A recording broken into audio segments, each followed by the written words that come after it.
the Symphony of Doubt, a nocturnal journey in the leader's mind. Decision fatigue is a symphony of thoughts that resonates in the mind of the manufacturing leader, each note laden with the pressure of making the right decisions. In the stillness of the night, the leader finds themselves trapped in an endless cycle of analysis, unable to silence the echo of pending choices. Under the cover of darkness, the leader contemplates the decisions they've made and those still awaiting resolution.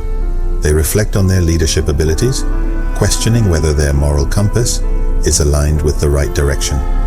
Night distorts time, allowing memories of past decisions to resurface, intertwined with the fear and hope of what is yet to come.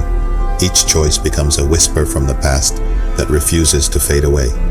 In this restlessness, the leader becomes John Doe, a symbol of the universal struggle against the insomnia of responsibility.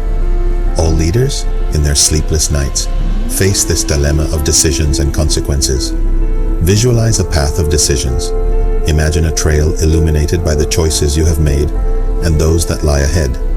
Each step is a deliberate choice, and each light guides your way toward clearer and more decisive leadership.